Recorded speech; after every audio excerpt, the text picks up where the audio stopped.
If you think family is the safest place, please think again. Sometimes monsters wear expensive suits and smile at parties instead of hiding under beds. That night, driving through a record blizzard in Montana, I did not know I was entering a crime scene. There was no blood, yet the cruelty I found in that freezing attic was sharper than any knife. My 5-year-old nephew was starving inside his own gold-plated home. Stay with me because justice needs to be heard. My name is Richard Miller. I am 38 years old, a structural engineer for Apex Structural Solutions, and I have spent my entire adult life calculating breaking points.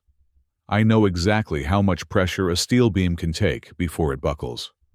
I know the precise moment a foundation shifts from stable to critical. But on that Christmas Eve, as a historic blizzard buried the mountains of Montana under feet of white silence, I was about to learn that the most dangerous fractures are the ones you cannot see. I live my life by a strict code of order. My apartment in the city is minimalist, functional, and quiet. I do not have a Christmas tree. I do not have decorations. To me, the holidays are simply a pause in the construction schedule, a time to review blueprints, and enjoy the solitude that my job rarely affords. Outside my window, the world was disappearing. The weather reports called it a once-in-a-decade event, a whiteout that had shut down the highways and grounded every flight out of the state. The wind was not just blowing. It was screaming a high-pitched mechanical whine that rattled the double-paned glass of my living room. I was sitting at my drafting table, a lukewarm cup of black coffee in my hand, reviewing the load specifications for a new suspension bridge, when the silence of my room was shattered. My phone buzzed against the hardwood desk. The screen lit up, cutting through the gloom. It was an unknown number. I usually ignore these, assuming they are robocalls or wrong numbers, but something about the timing felt wrong. Who calls a stranger at 10 o'clock on Christmas Eve during a blizzard? I slid my finger across the screen and brought the phone to my ear. I did not speak first. I waited. For the first few seconds, there was only the sound of static, a crackling hiss that sounded like distance itself. Then, I heard a breath. It was ragged, shallow, and terrifyingly small. Uncle Rich. The voice was a whisper, barely audible over the static and the howling wind on the other end of the line. My grip on the phone tightened instinctively. It was a child's voice. "I am alone," the voice trembled. "I am so hungry. It is so cold." Mom locked the door. My heart hammered against my ribs. I knew that voice. It had been 2 years, but I knew it. It was Leo, my nephew, the son of my older brother Thomas and his wife Jessica. "Leo?" I asked, my voice sounding unnaturally loud in my empty apartment. "Leo, is that you? Where are your parents?" There was no answer, just a soft whimper and the sound of teeth chattering. Then the line went dead. I stared at the phone, the screen going black. My hands were shaking. I tried to rationalize it. Maybe it was a prank. Maybe I had misheard. But the engineer in me deals in facts, and the fact was that the fear in that voice was genuine. I immediately pulled up Thomas's contact information. I had not spoken to my brother in 2 years. Our relationship had dissolved into a cold war of silence, fueled by my distaste for his vanity and his disdain for my lack of ambition. I pressed call. It went straight to voicemail. I called Jessica. Straight to voicemail. Panic began to rise, a cold fluid filling my chest. I needed data. I needed eyes on the ground.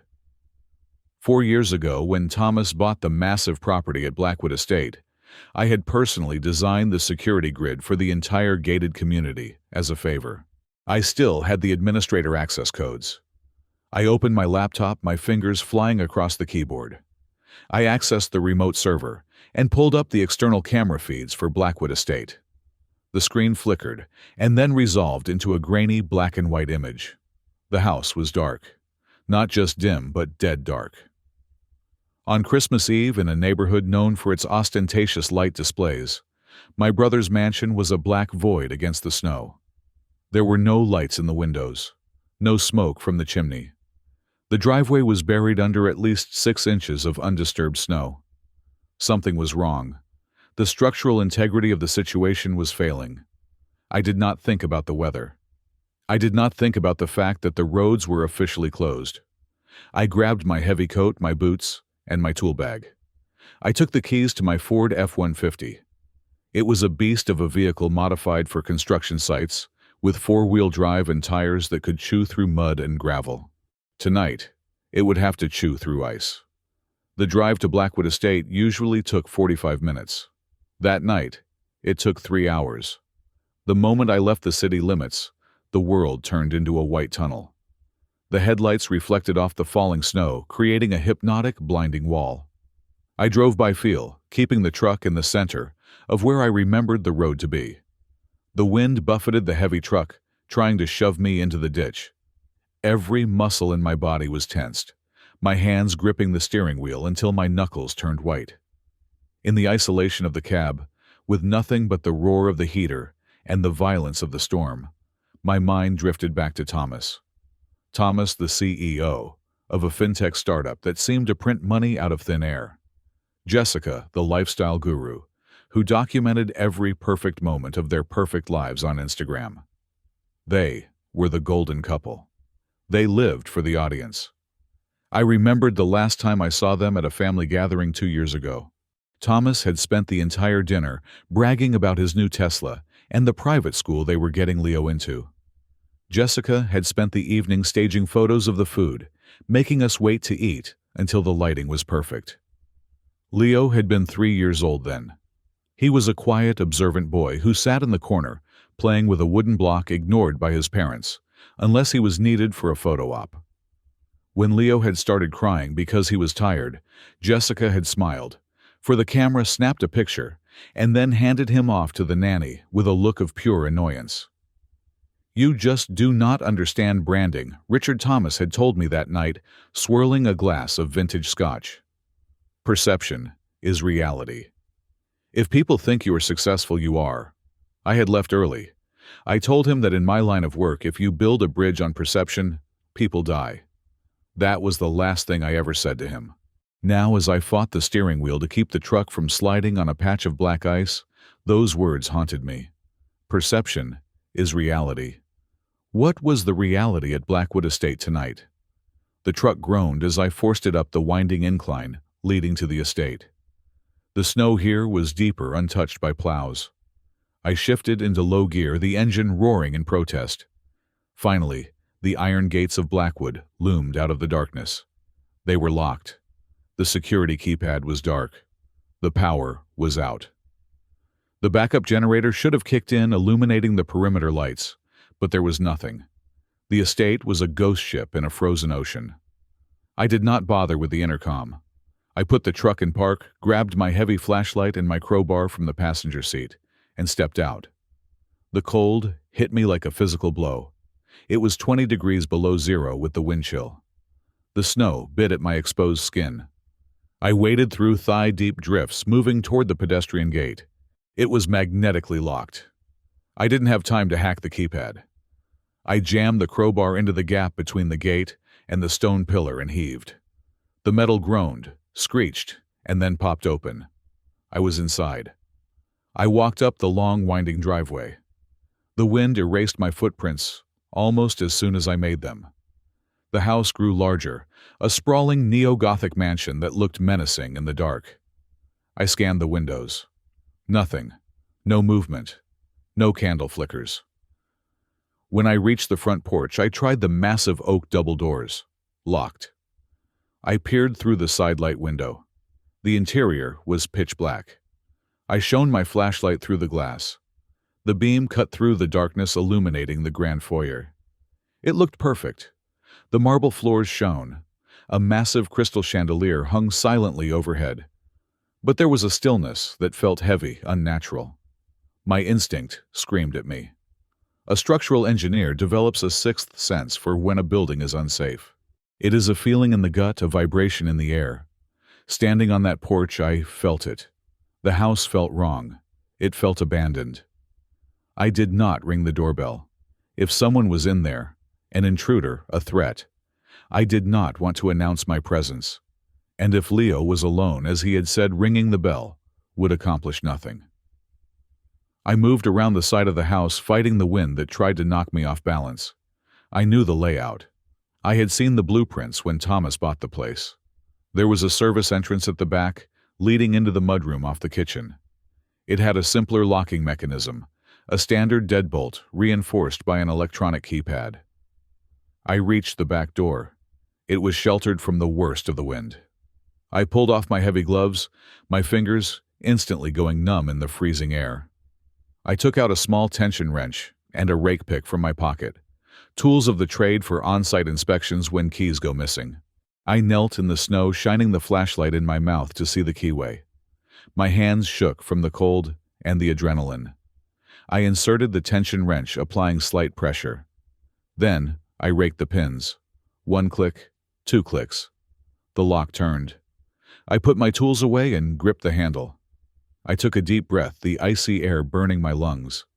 Then slowly, silently, I pushed the door open and stepped into the darkness of my brother's home. The air inside was stagnant and surprisingly chilly, though not as freezing as the outside. The silence was absolute, a heavy blanket that smothered the sound of the storm outside. I clicked my flashlight off for a moment, letting my eyes adjust, listening. Nothing. No footsteps, no voices. Just the settling of the house and the distant moan of the wind. I turned the flashlight back on, keeping the beam low to the floor. Leo the first whispered. There was no answer. I stepped further into the kitchen, my boots leaving wet prints on the expensive tile. I was an intruder in my own family's house, but I knew with a certainty that chilled me more than the storm that I was the only hope inside these walls. The transition from the mudroom into the main living area was jarring. I had expected darkness, but as I rounded the corner into the great room, I was assaulted by a surreal, automated performance of holiday cheer. The house was not dead. It was running on autopilot. The centerpiece of the room was a massive spruce tree, easily 12 feet tall, draped in tasteful ribbons of gold and silver. Thousands of tiny white lights twinkled in a pre-programmed rhythm, casting long, dancing shadows against the vaulted ceiling. Beneath it lay a mountain of gifts, wrapped in foil paper, that shimmered in the artificial light. I saw boxes from high-end boutiques, toy stores, and jewelry designers all piled high, waiting for an audience that was not there. To my left, the gas fireplace was active. It hissed softly, the ceramic logs glowing with a steady, calculated orange warmth. A thermostat on the wall read 72 degrees. It was a perfect, cozy Christmas scene, straight out of a magazine spread. It was warm, it was beautiful, and it was completely devoid of life. I walked through the room, my boots leaving wet, muddy streaks on the Persian rug. The silence here was different from the silence outside. Outside, the wind screamed. Here the silence was heavy, insulated by triple-paned glass and layers of drywall. It was the silence of a tomb that had been decorated for a party. "Hello?" I called out again. My voice did not echo. It was absorbed by the plush furniture and the heavy drapes. I checked the kitchen counters. They were spotless. There were no dirty dishes, no crumbs, no sign that a family had eaten a meal here recently. A fruit bowl on the island contained wax apples and grapes. Everything was a prop. I moved to the hallway that led to the bedrooms. The walls were lined with framed portraits of Thomas, Jessica, and Leo. In every photo, they were smiling. They wore matching sweaters in autumn, matching swimsuits in summer. Leo looked happy in the pictures, or at least he was looking at the camera. But as I passed them, the smiles seemed to curdle. They were freezing moments in time that lied about the reality before me. I checked the master suite first. The door was ajar. The bed was made with military precision, the duvet smooth and unwrinkled. I opened the walk-in closet. It was full of clothes, but the suitcases were missing. The drawers where Thomas kept his watches were empty. Jessica's jewelry box, usually sitting on the vanity, was gone. They had packed. This was not a sudden disappearance. This was a departure. I moved to Leo's bedroom across the hall. It was decorated in a generic superhero theme, filled with plastic toys that looked like they had never been played with. The bed was made. The closet was full of expensive clothes, tiny suits, and designer jeans. But there was no boy. Panic began to tighten its grip on my throat again. I had checked the main living areas. I had checked the bedrooms. The house was empty. Had I been wrong? Had the call been a hallucination brought on by fatigue and the stress of the drive? Then, I remembered the layout. This model of home, the Aspen Grand design, had a finished attic space. Thomas had mentioned it when he bought the house. He said they were going to use it for storage because the basement was being converted into a home theater. The access point was at the end of the second-floor hallway behind a door that was usually meant to blend into the wainscoting. I walked to the end of the hall. The door was there, painted a creamy white to match the trim. But something was wrong. Standard interior doors in residential homes have simple privacy locks or often no locks at all. This door had been modified. Mounted on the frame right at eye level was a digital keypad. It was a sleek black box with a small LED indicator. The light was blinking a slow, rhythmic red. Locked. I tried the handle. It was rigid. This was not a simple mechanical latch. It was a magnetic lock, the kind you see in server rooms or secure office buildings. Why would anyone install a commercial-grade security lock on an attic door? And more importantly, why was the interface facing the hallway? You do not lock storage in. You lock people out, unless the storage is alive. I pressed my ear against the wood. The insulation was thick, but I thought I heard a sound, a scrape, a shift of weight. "Leo!" I shouted, pounding on the door with my fist. "Leo, are you in there? It is Uncle Rich." The scratching sound stopped. Then a voice so faint it might have been the wind in the eaves drifted through the wood. "Uncle Rich?" "The door won't open. The light is red." The relief that washed over me was instantly replaced by a surge of cold fury. He was in there. They had locked him in the attic. "Hold on, Leo," I said, trying to keep my voice steady. "I am going to get you out. Step back from the door. Do you hear me?" "Go to the back of the room." I looked at the keypad. It was an OmniGuard model, likely connected to the central smart home system. I could try to guess the code, but Thomas would never use something simple like a birthday. He prided himself on complexity. I did not have time to run a brute force algorithm on my laptop. I ran back down the stairs out the back door and into the biting wind to retrieve my tool bag from the truck. I grabbed the heavy, red-painted crowbar and a flathead screwdriver. I ran back inside, ignoring the mud I was tracking everywhere. Back at the attic door, I examined the frame. The magnetic lock relied on an electric current. If I cut the power, the magnet would disengage. But the wiring was internal, buried in the doorframe. I jammed the flathead screwdriver into the seam of the keypad casing. Plastic snapped as I twisted it violently. The faceplate popped off, dangling by thin, multicolored wires. I saw the circuit board underneath. I did not have time for finesse. I took the crowbar, wedged the hooked end behind the strike plate on the doorframe, and leaned into it with all my weight. The wood groaned. The drywall around the frame began to crack and crumble. "Come on," I gritted out, bracing my boot against the wall. I heaved again. There was a loud crack as the wood splintered, but the magnetic bond held. It was too strong. I needed to break the circuit. I grabbed the dangling wires of the keypad and yanked them hard. A spark flashed blue and angry, and the smell of ozone filled the hallway. The red light on the sensor died. The magnetic seal released with a heavy thud. I hooked the crowbar into the gap again and pried the door open. It swung inward, revealing a staircase that disappeared into darkness. The air that rushed out of that stairwell hit me like a physical wall. It was freezing. Not just cool, but bone-chillingly cold. It smelled of unfinished wood fiberglass insulation and something sharp and acrid, the smell of stale urine. I clicked on my flashlight and climbed the stairs, taking them two at a time. "Leo!" I called out. I reached the top landing and swept the beam across the room. The attic was unfinished. Exposed rafters cast long, skeleton-like shadows. The floor was plywood. There was no insulation on the roof, just the bare underside of the shingles. I could hear the wind howling just inches away, separated only by thin wood and asphalt. The temperature up here must have been below freezing. The beam of my light cut through the gloom and landed on a shape in the center of the vast empty space. It was a mattress. A dirty, twin-sized mattress, lying directly on the plywood floor. There were no sheets, just a gray woolen blanket that looked like it belonged in a dog kennel. And underneath that blanket was a lump.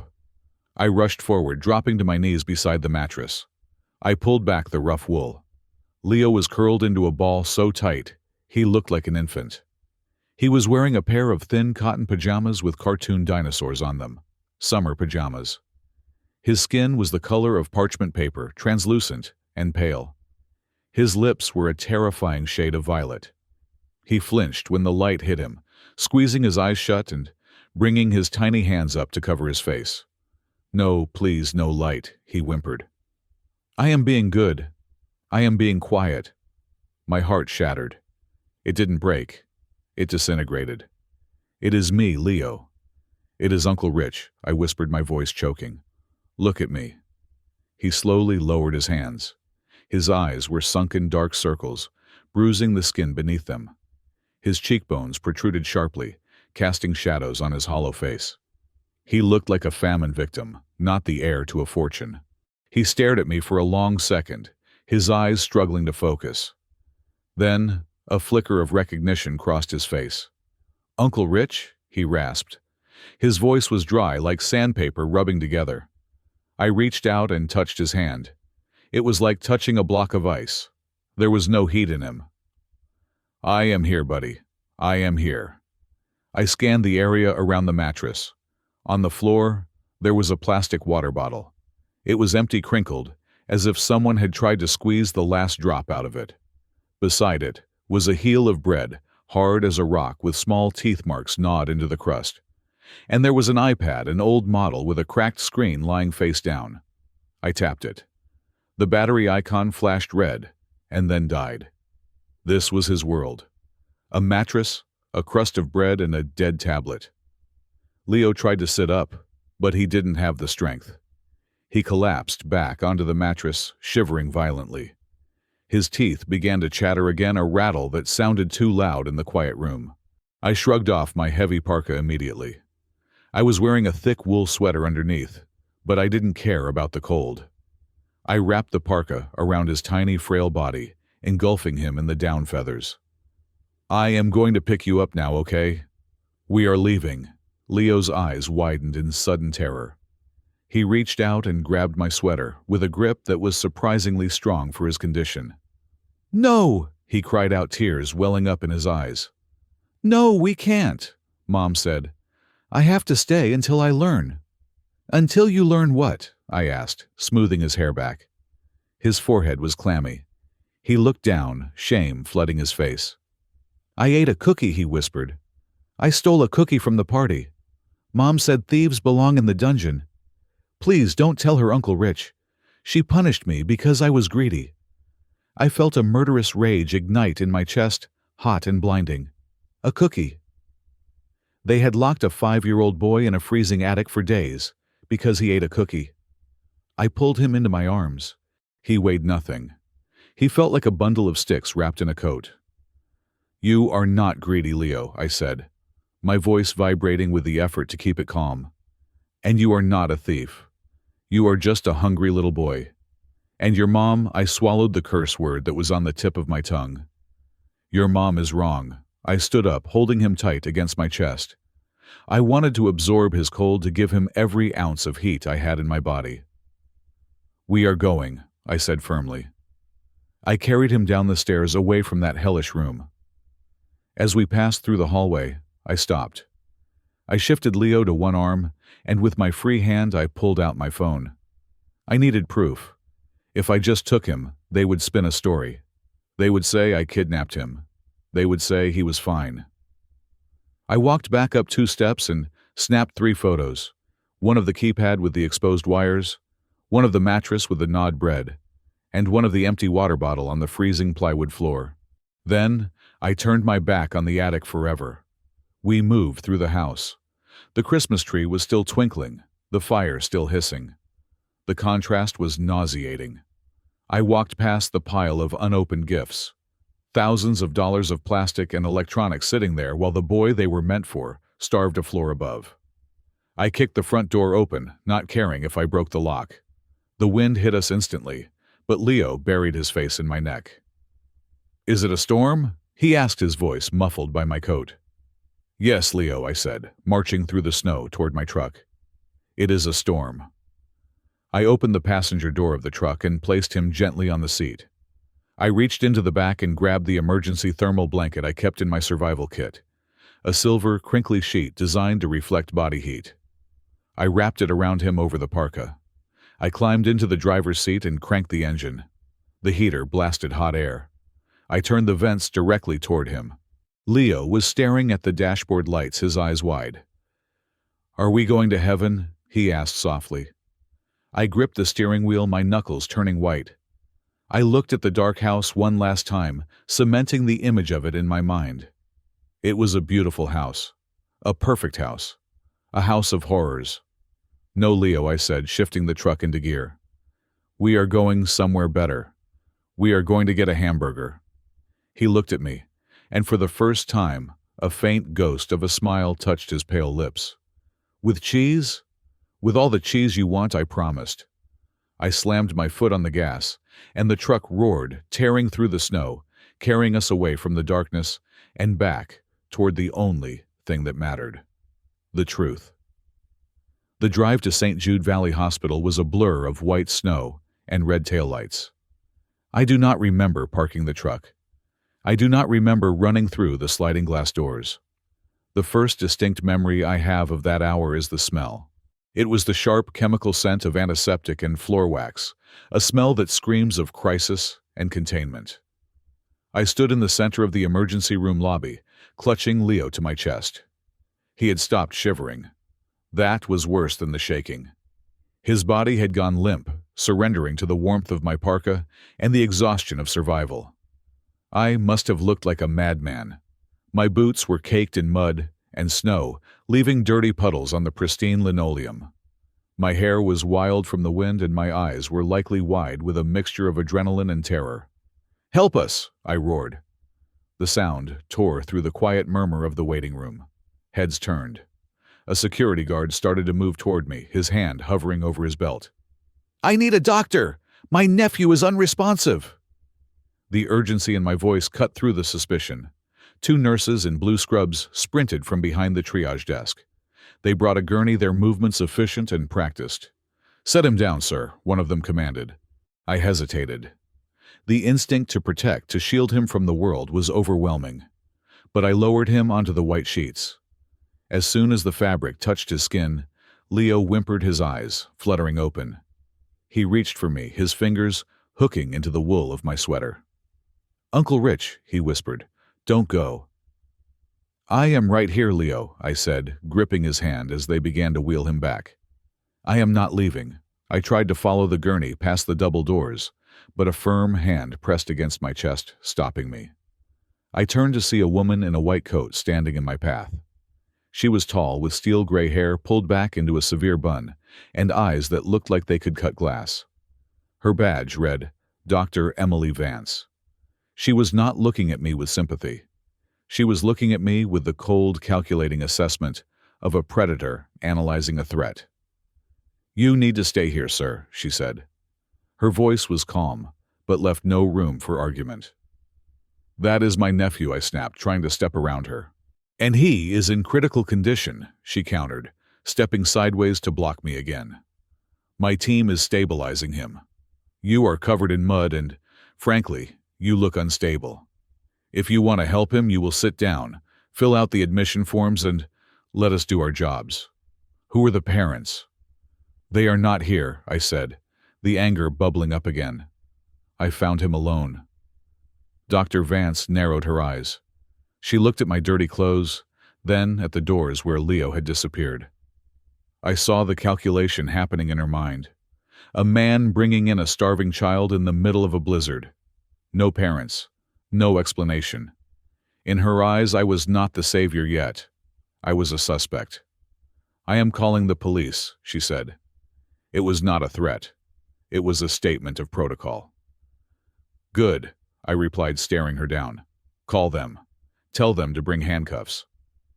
She held my gaze for a second longer, then turned on her heel and marched through the double doors. I was left alone in the harsh fluorescent light of the hallway. I sank into a plastic chair, the adrenaline crashing out of my system and leaving me shaking. I pulled out my wallet and stared at my ID, Richard Miller, structural engineer.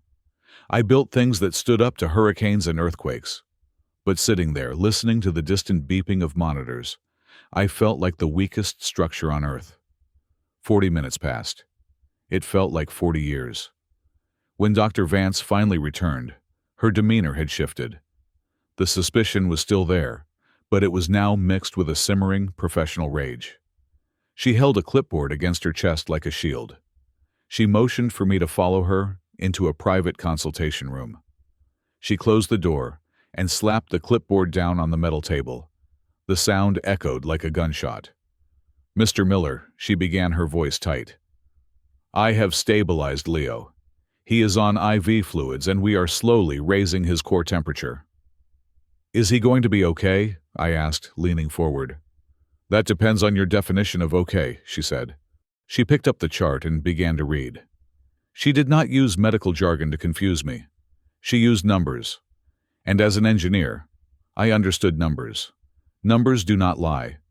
Numbers do not make excuses.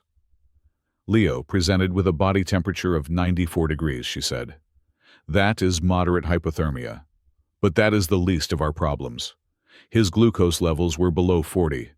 He was in hypoglycemic shock. If you had arrived an hour later, he would be in a coma." She looked up at me, her eyes hard. "But here is the data that matters, Mr. Miller. We ran a comprehensive blood panel. We look for markers like albumin and prealbumin to determine nutritional status." She tapped a line on the chart with her pen. "These levels are not consistent with a child who missed dinner. They are not even consistent with a child who has not eaten for 2 or 3 days. Leo is suffering from grade 2 severe malnutrition. His bone density is lower than average. His electrolyte balance is chaotic." She paused, letting the silence fill the room. "This is chronic," she whispered, the anger finally bleeding into her professional tone.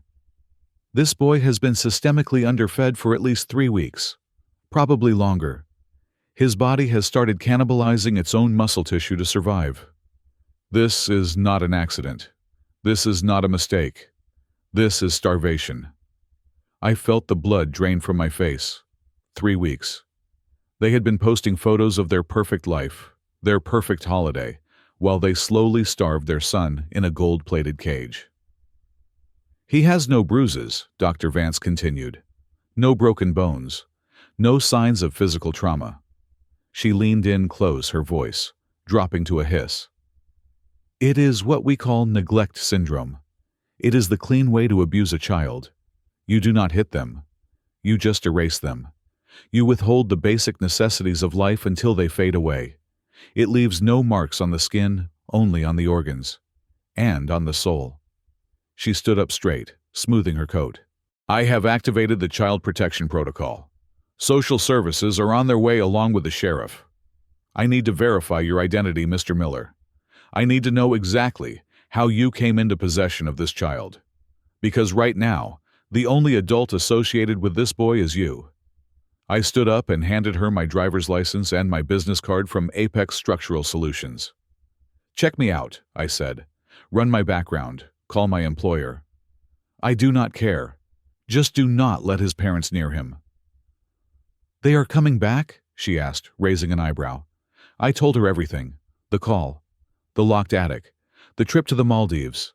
The lie about the Swiss boarding school. As I spoke, I watched Dr. Vance's face change. The suspicion evaporated, replaced by a look of horrified realization. She looked at the license in her hand, then back at me. "If what you are saying is true," she said quietly, "then you saved his life tonight." But the law is complicated, Mr. Miller. Without proof of intent, they could claim it was an accident, a misunderstanding. I have photos, I said. I took photos of the attic. The lock. Good, she said. Keep them safe. A nurse knocked on the door and entered carrying a clear plastic bag, labeled patient belongings. We had to cut his clothes off to get the warming blankets on, the nurse said softly. This was in his pocket. She handed the bag to me. Inside was a pile of thin, cheap fabric, the dinosaur pajamas. And resting on top of the fabric was a phone. It was not a smartphone. It was a heavy black brick of a device the kind of ruggedized phone construction workers used 15 years ago.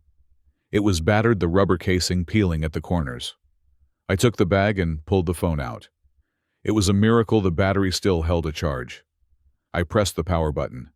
The monochrome screen flickered to life, showing a single bar of signal. I navigated to the contacts menu. There was only one entry, Uncle Rich. I stared at the name. I had not given Leo this phone. I had not seen him in 2 years. Someone else had programmed this. Someone had put this lifeline in his pocket. I went to the call history. My thumb hovered over the keypad as I scrolled down the log.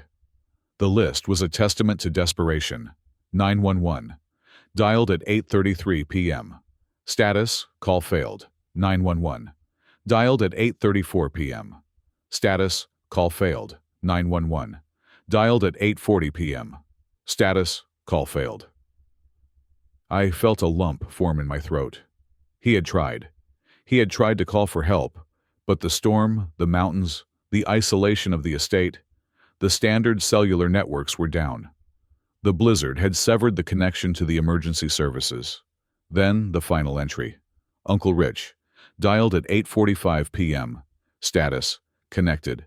Duration, 0 minutes, 42 seconds. I looked at the phone in my hand, confused. Why me? Why did my number go through when the emergency line failed? Then I turned the phone over and saw the small silver sticker on the back. It was a fading asset tag from a construction firm, but not just any firm. It was an old, satellite-enabled unit, the kind we used for deep site work in the mines or high-altitude projects where cell towers did not reach. And then it hit me. My own phone. As a senior engineer who often managed sites in remote locations, my personal cell phone was not a standard consumer model. I used a dual SIM device with a specialized carrier card that piggybacked on low-orbit satellite networks when terrestrial signals failed. It was expensive, unnecessary for city life, but I kept it because I was paranoid about being unreachable during a project crisis. Leo's call had not gone through a cell tower. This old brick phone was likely equipped with a similar legacy, roaming chip, or perhaps the sheer luck of the frequency had managed to ping the one device in the state capable of receiving a signal through the heart of a blizzard. The universe or God, or perhaps just the sheer stubbornness of a dying boy, had aligned the technology perfectly. He had called out into the void, and my phone was the only lighthouse that was lit. "Mr. Miller?" Dr. Vance asked, watching me stare at the device. He tried to call the police. I said, my voice shaking. He tried 3 times. It didn't work. I showed her the screen. He called me because it was the only number stored in here. Someone gave him this phone, doctor. A 5-year-old does not buy a burner phone and program a contact. Someone knew he was in danger. Someone wanted him to have a way out. "Who?" she asked. "I do not know," I said, gripping the phone tight. "But I am going to find out." I stood up, the exhaustion replaced by a new cold determination. The medical numbers proved they starved him. The phone proved they trapped him. And the fact that someone had to smuggle a communication device to a child in his own home proved that this was premeditated malice. "Can I see him?" I asked. Dr. Vance nodded. She walked to the door and held it open for me. "He is asking for you," she said. "And Mr. Miller?" I stopped and looked at her.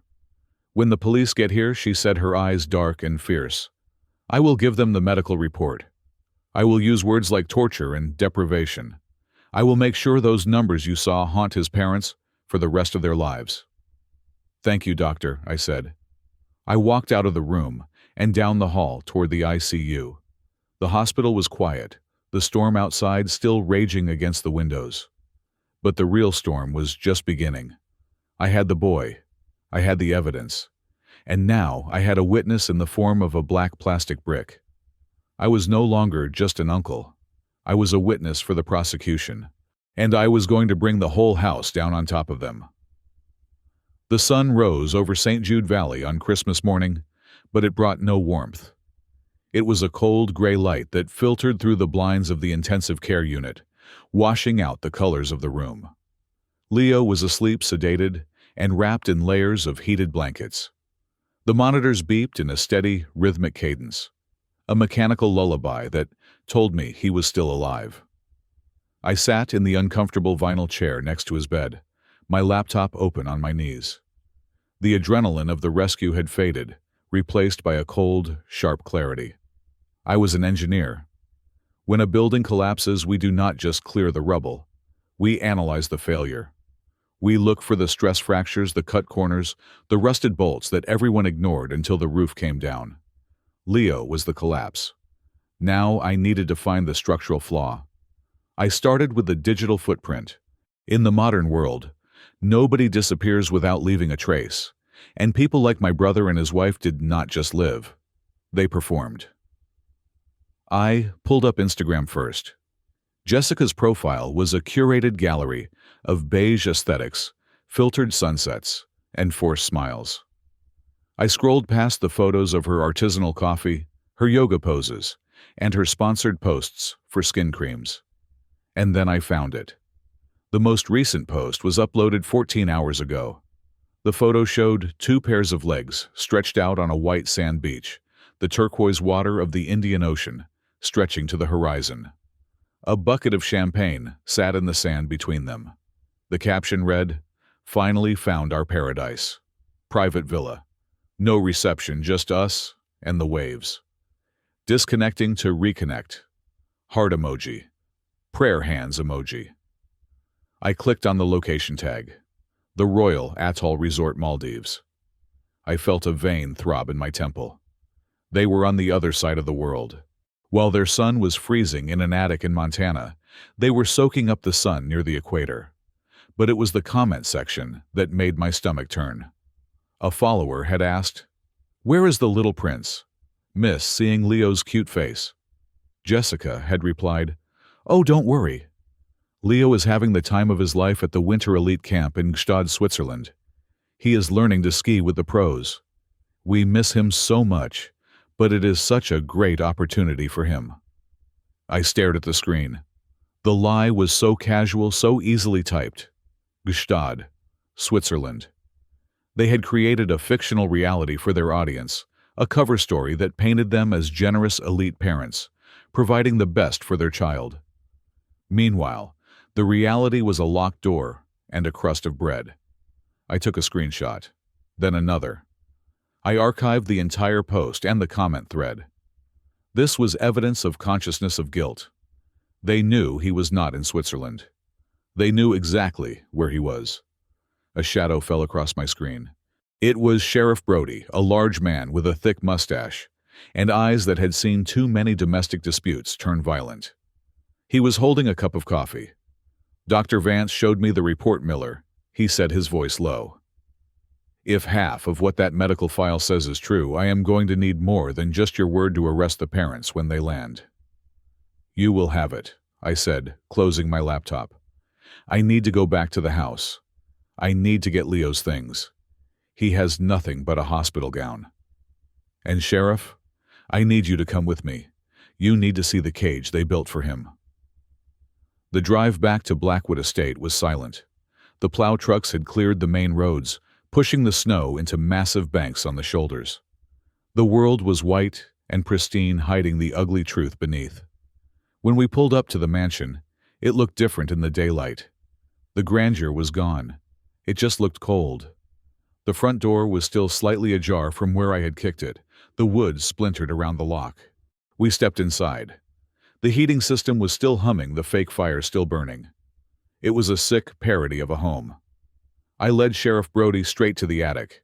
I wanted him to smell the stale air. I wanted him to see the bucket in the corner. I wanted him to touch the freezing mattress. He did not say a word. He just stood in the center of the room looking at the empty water bottle and the gnawed bread crust. He took out his camera and started snapping photos, the shutter click echoing like gunshots in the empty space. While he processed the physical scene, I went to work on the digital one. I went downstairs to the utility closet in the hallway. This was the brain of the house. Mounted on the wall was the server rack for the OmniHouse system. It controlled everything: lights, locks, temperature cameras. I connected my laptop to the service port. I did not need to hack it this time. I had the physical connection. I pulled up the system logs. The screen filled with lines of code, a detailed diary of the house's operations. I filtered the search for Zone 4, Attic. The results made my blood run cold. On December 14th at 800 hours, a command was entered. Initiate security lockdown, Zone 4. The command had been authorized by user admin Thomas for 10 days. For 10 solid days, that door had been electronically sealed. But it got worse. I looked at the environmental controls. On the same day, December 14th, a second command was entered for Zone 4. Override thermostat. Set maximum temperature, 55 degrees Fahrenheit. I stared at the line of code. 55 degrees. That is cold. It is not freezing, but it is cold enough to make you shiver constantly. It is cold enough to drain your energy. It is cold enough to induce hypothermia if you are malnourished and sleeping on the floor without proper bedding. Beside the command was a system note: energy saving mode active. They had frozen their sun to save a few dollars on the electric bill, while they spent thousands on a Maldives villa. It was a level of pettiness that was almost impossible to comprehend. I exported the logs to an external drive. "Miller," the sheriff called from the kitchen. "You need to see this." I walked into the kitchen. The sheriff was standing in front of the open refrigerator. It was a massive stainless steel industrial unit, the kind you see in restaurant kitchens. It was fully stocked. I saw jars of imported olives. I saw wheels of brie and camembert cheese. I saw a shelf entirely dedicated to wine. Expensive bottles of Cabernet and Chardonnay. There was a package of Wagyu beefsteaks. There was a tin of foie gras. There were truffles preserved in oil. But as I scanned the shelves, I realized what was missing. There was no milk. There were no juice boxes. There were no applesauce pouches. There were no chicken nuggets in the freezer. There was absolutely no food in this house for a child. "This is a bachelor pad," the sheriff said, disgusted. "Or a frat house for rich people. There is nothing here a 5-year-old would eat." "They did not just lock him up," I said, realizing the depth of the depravity. "They erased him from the menu before they even left." I closed the fridge door with a heavy thud. "There is one more thing," I said. "I need to know who gave him the phone." I went back to the server rack. The OmniHouse system recorded all security camera feeds to a local hard drive before uploading them to the cloud. I accessed the video archive. I pulled up the feed for the living room. From December 14th to December 24th, the screen was black. System status: camera disabled by user admin, I read aloud. They turned the cameras off inside the main living areas, so there would be no visual record of them leaving him behind. They wanted plausible deniability, but they were arrogant. They forgot the service corridors. I pulled up the feed for hallway, second floor. This camera covered the area outside the bedrooms and the attic door. I fast-forwarded through hours of empty footage. Then I found it. Timestamp: December 14th, 9:30 a.m. In the grainy video, I saw Thomas dragging Leo by the arm. Leo was crying, digging his heels into the carpet. Thomas looked furious. He shoved the boy toward the attic door. I watched as Thomas punched the code into the keypad. The door clicked open. He threw Leo inside and slammed it shut. I watched Thomas stand there for a moment, adjusting his cufflinks before walking away. I fast-forwarded again. Timestamp: December 14th, 100 p.m. A woman appeared in the frame. She was wearing a gray uniform, a maid. She was older perhaps, in her 50s, with dark hair tied back. She was carrying a vacuum cleaner, but she wasn't cleaning. She stopped in front of the attic door. She looked left, then right, checking to see if anyone was watching. Her body language screamed fear. She knelt down. From the pocket of her apron, she pulled out a small, dark object, the brick phone. She lay flat on her stomach and jammed the phone under the gap at the bottom of the door. It was a tight fit, but she shoved it through. Then she pulled out a wrapped napkin. It looked like a sandwich, and flattened it, sliding that under as well. She stood up quickly, smoothing her apron, and wiped a tear from her cheek. Suddenly, the door to the master bedroom flew open. Thomas stepped out. He was holding a suitcase. He saw the woman standing near the attic door. There was no audio on this feed, but I could see the rage in his face. He stormed over to her, pointing a finger in her face. He screamed something. She shrank back, trembling. He pointed down the stairs, making a violent slashing motion with his hand. Fired. He had fired her on the spot. He watched her run down the stairs. Then he turned back to the attic door, checked the lock one last time, and smiled. It was a cold, satisfied smile. I paused the video on the woman's face. It was blurry, but it was recognizable. "I know who that is," Sheriff Brody said, peering over my shoulder. "That is Elena. She cleans houses all over the valley, lives in the trailer park on the south side. Good woman, quiet. She is the only reason Leo is alive," I said. "She gave him the lifeline, and she lost her job for it." I saved the video file. "We have them, Sheriff," I said, unplugging my laptop. "We have the lies about Switzerland. We have the logs of the lockdown. We have the empty fridge. And we have video of the abandonment." The sheriff adjusted his belt, his face grim. "I am going to call the judge," he said. "I want a warrant for Thomas and Jessica Miller, and I want to put an alert on their passports. The second their feet touch American soil, I want them in cuffs." We walked out of the house, leaving the ghosts behind. The wind had picked up again, blowing snow across the driveway, but I did not feel the cold anymore. I felt the heat of the fire that was about to consume my brother's world, and I was going to be the one to light the match. The address Sheriff Brody gave me led to the south side of the valley, a place where the snow was not pristine white, but a slushy, gray mixture of mud and road salt. The Shadow Creek apartments were a collection of peeling stucco buildings that looked like they were huddling together for warmth. It was a stark contrast to the gated fortress of Blackwood Estate, yet as I parked my truck in the dimly lit lot, I felt a sense of humanity here that had been completely absent from my brother's mansion. I found apartment number 4B on the second floor. The hallway smelled of boiled cabbage and damp carpet. I took a deep breath, steadying my nerves. I was not here to interrogate a suspect. I was here to beg a savior. I knocked on the door, 3 sharp raps. There was a long silence, then the sound of a chain sliding into place. The door cracked open 2 inches, revealing a slice of a face. One dark, terrified eye stared out at me. "Elena?" I asked softly. "My name is Richard Miller. I am Leo's uncle." The eye widened. For a second, I thought she was going to slam the door in my face. "Go away," she whispered. "Please. Mr. Thomas said he would call the police if I spoke to anyone. He said he would send me back." "Elena, wait," I said, jamming the toe of my boot into the gap before she could close it. "I am not here for Thomas. I am here because I found the phone.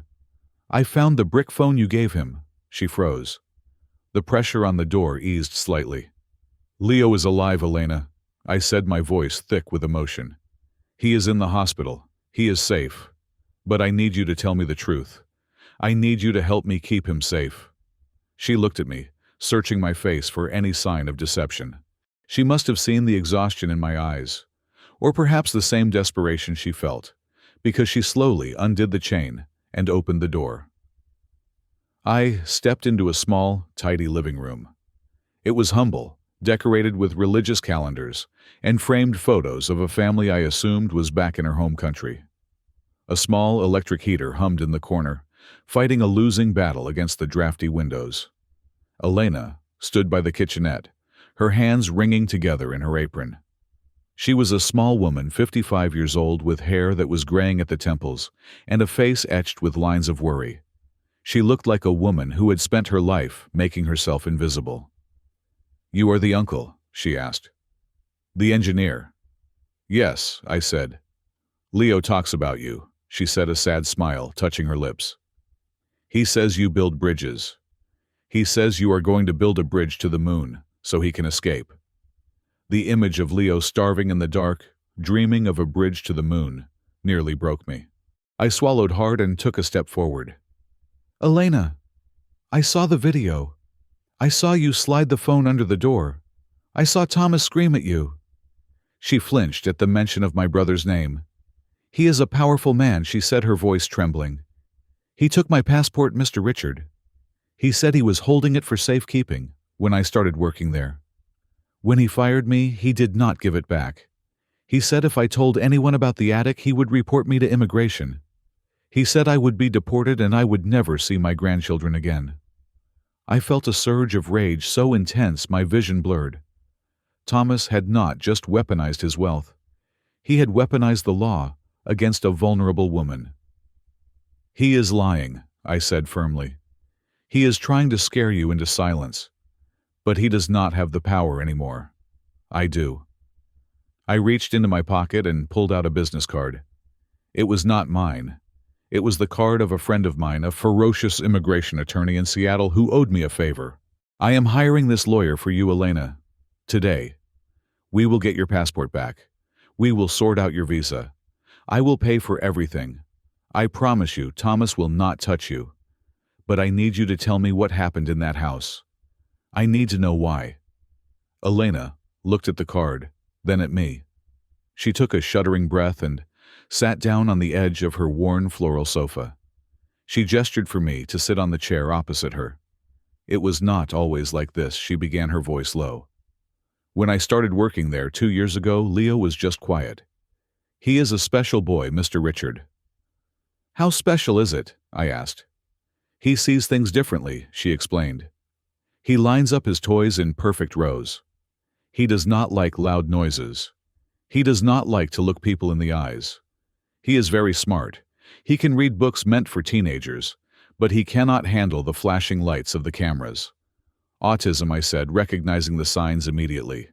"High-functioning autism." "Yes," she nodded. "But Mr. Thomas and Miss Jessica do not believe in labels. They believe in image." Her face hardened, a flash of anger cutting through her fear. "They wanted a doll," she spat. "They wanted a perfect little boy to wear the Gucci suits and smile for the Instagram." But Leo would cry when the flash went off. He would flap his hands when he was happy. It ruined the pictures. It ruined the brand. "So they hit him?" I asked. "Worse," she said. "They tried to fix him. They called it training. Like you train a dog." I gripped the armrests of the chair, my knuckles turning white. "Tell me," I commanded. "They said his behavior was just acting out," Elena said, tears welling in her eyes. "They said he needed discipline. But they are smart, Mr. Richard. They know they cannot hit him. Bruises show in photos. Bruises make people ask questions. So they used hunger." She looked down at her hands. "They called it starvation discipline. If Leo did not smile for the camera, no dinner. If Leo flapped his hands, no breakfast. They told him that food is a reward for being normal. They told him that his hunger was his fault because he was being naughty." I felt sick. It was psychological torture. They were conditioning him to suppress his own neurology by withholding the basic fuel for life. "He got so thin," she whispered. "I tried to sneak him food. An extra apple here, a sandwich there. But they have cameras everywhere. They count the inventory. They knew." She looked up at me, her eyes pleading for forgiveness. "That night, the night of the storm, it was my fault." "No, Elena," I said. "It was not your fault. It was she insisted. They were packing for the Maldives. They were so excited. They talked about the blue water and the champagne. They told Leo he had to stay in the attic because he had been bad at the Christmas party. He had eaten a cookie without asking. A cookie. I repeated the absurdity of it, stinging like acid. I could not take it anymore, she said. I made a ham sandwich. I took a bottle of water. I went upstairs to give it to him. But Mr. Thomas, he caught me. She shuddered, remembering the moment. He screamed at me. He said I was ruining their therapy. He said I was fired. He told me to get out of the house in 5 minutes, or he would call the police and say I stole jewelry. So you slid the phone under the door, I said. Yes, she said. Where did you get that phone, Elena? That was a construction phone. She managed a weak smile. It was in a box in the garage, she said. A box labeled Richard's junk. Mr. Thomas told me to throw it in the trash last year. He said, my brother is a loser who plays in the dirt, throw his garbage away. I felt a pang in my chest. Thomas had kept a box of my old things not out of sentiment, but out of laziness, and then ordered it destroyed out of spite. I looked in the box, Elena continued. I saw the phone. I charged it just to see. It worked. I saw the only name in it was Uncle Rich. I kept it. I hid it in my apron pocket for 6 months. I do not know why. I just had a feeling that one day Leo would need to call someone who was not them. You saved his life, Elena, I said. That phone was the only reason I knew he was there. She shook her head. I should have done more. I should have called the police myself. But I was so scared. She leaned forward, her voice dropping to a conspiratorial whisper. There is something else, Mr. Richard. Something Mr. Thomas said to Miss Jessica before they left. I was in the laundry room next to the garage. They did not know I was there. They were loading the suitcases into the limo. What did he say? I asked. Miss Jessica was worried. She asked, what if he gets sick? What if the power goes out? And Thomas? Elena's face went pale. He laughed, she said. It was a cold sound. He said, if nature takes its course, it takes its course. We have the policy. We just need to wait for a release. A release. The word hung in the air between us, heavy and poisonous. He did not mean a release from the attic, did he? I asked, though I already knew the answer. No, Elena whispered. He meant death. He was waiting for Leo to die so they could be free of the burden. I stood up. The chair scraped loudly against the floor. The pieces were falling into place. The malnutrition, the isolation, the cold room, the trip to the Maldives. They had not just abandoned him. They had set up a passive execution. They had created the conditions for a tragedy, wound up the clock, and walked away, hoping that when they returned, they would find a corpse and a $10 million insurance payout. Elena, I said, my voice steady. You are going to tell this to the sheriff. You are going to tell this to a judge. And I swear to you, by the time we are done, Thomas will not be able to threaten anyone ever again. She looked at me, fear warring with resolve in her eyes. Then, she looked at the picture of the Virgin Mary on her wall.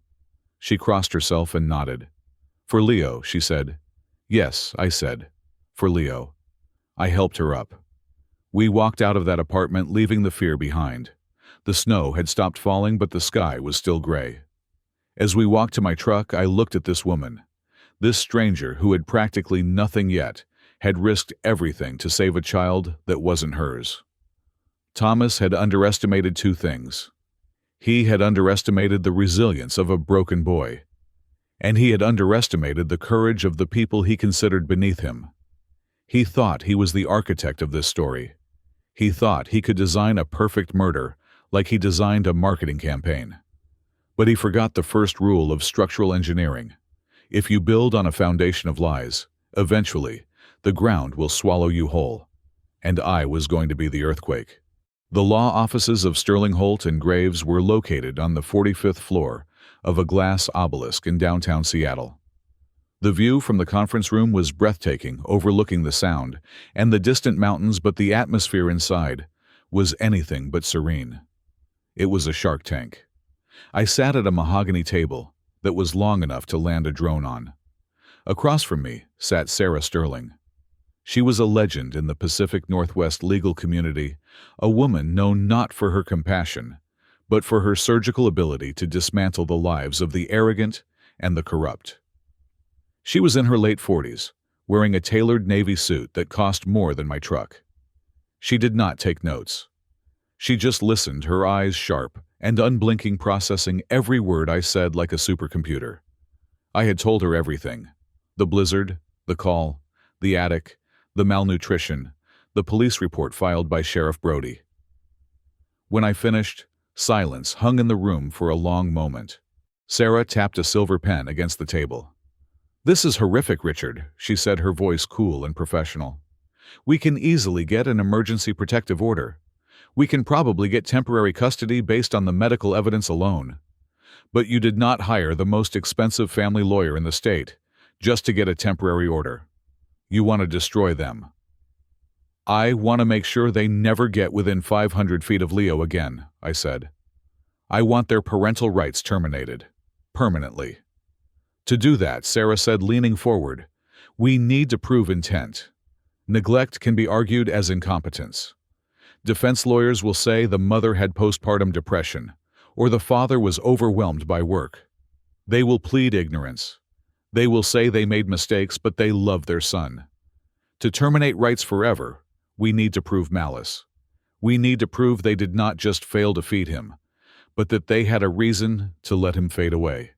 She stood up and walked to the window. "The rich people do not starve their children because they are forgetful, Richard.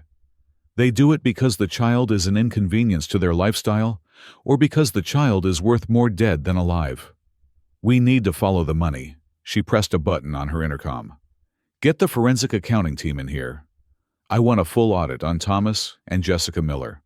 I want personal accounts, business holdings, credit lines, and insurance policies. Everything." 2 hours later, the conference table was covered in paper. Sarah's team was terrifyingly efficient. They had pulled credit reports, business filings, and public tax records. The picture they painted was not of a successful power couple, but of a desperate juggling act on the brink of collapse.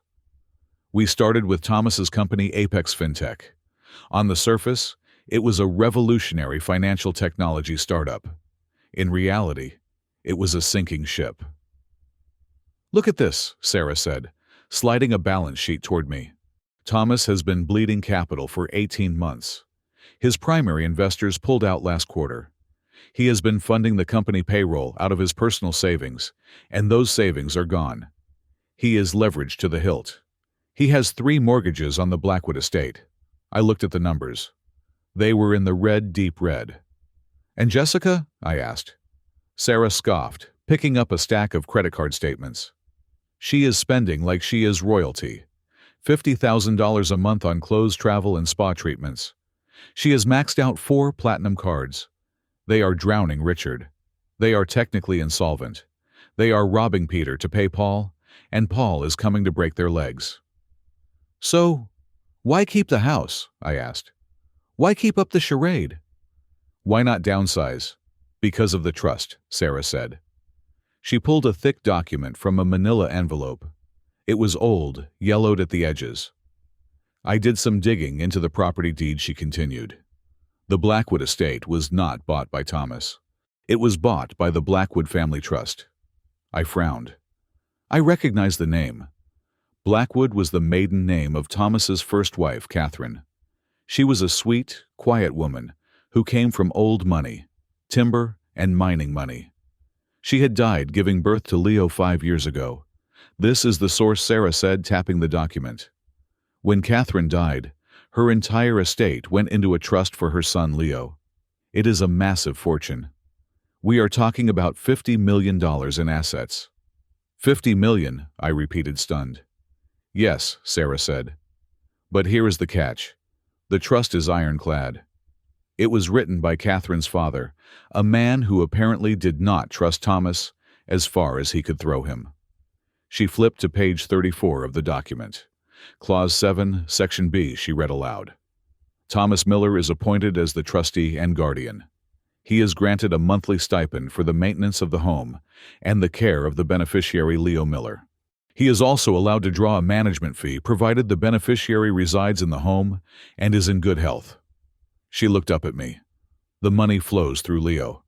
Thomas is just the valve. If Leo is removed from the home, or if Thomas loses custody, the stipend stops immediately. The management fee stops. Thomas gets kicked out of the mansion, and the control of the money transfers to a third-party charitable foundation. I sat back, the realization hitting me. That is why they kept him, I said. He was their paycheck. They needed him physically present in the house to keep the lights on and the champagne flowing. Exactly, Sarah said. Leo is not a son to them. He is a key that unlocks the bank vault every month. But that does not make sense, I argued, pointing at the photos of the starving boy. If they need him to get the money, why starve him? Why risk his health? If he dies, the money goes to charity. They lose everything. Sarah frowned. She looked back at the documents, her mind working through the logic puzzle. You are right, she murmured. Under the terms of the trust, Leo's death is a financial catastrophe for Thomas. If Leo dies, the trust dissolves into the charity. Thomas gets nothing.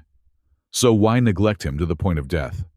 Why create a situation where he could die from hypothermia or organ failure?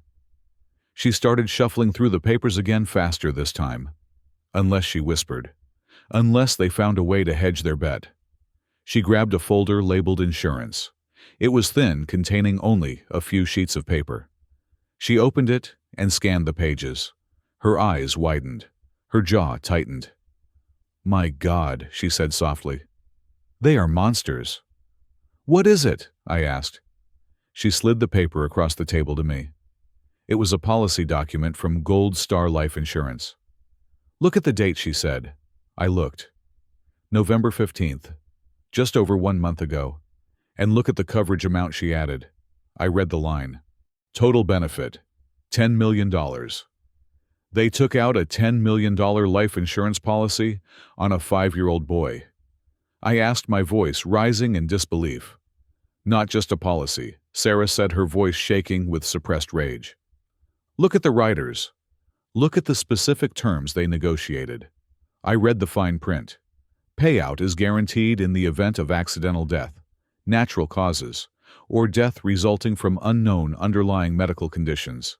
Suicide and foul play excluded. Sarah stood up and began to pace the room, her heels clicking sharply against the hardwood.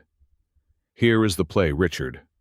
The trust pays them a stipend, maybe $20,000 or $30,000 a month. That is enough to survive, but not enough to save Thomas's failing company. He needs a massive infusion of cash. He needs millions, and he needs them now. She pointed at the insurance policy. This is the exit strategy. The trust money is too slow. But if Leo dies of natural causes, the trust goes away, yes.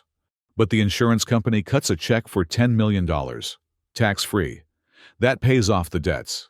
That saves the company. That funds the lifestyle for another decade. But they cannot just kill him, I said, feeling bile rise in my throat. If they murder him, they go to jail and get nothing. That is why they use starvation, Sarah said. That is why they use the cold. It is plausible deniability. She grabbed the medical report from the table and held it up. Think about it. If they beat him to death, it is murder. If they poison him, it is murder.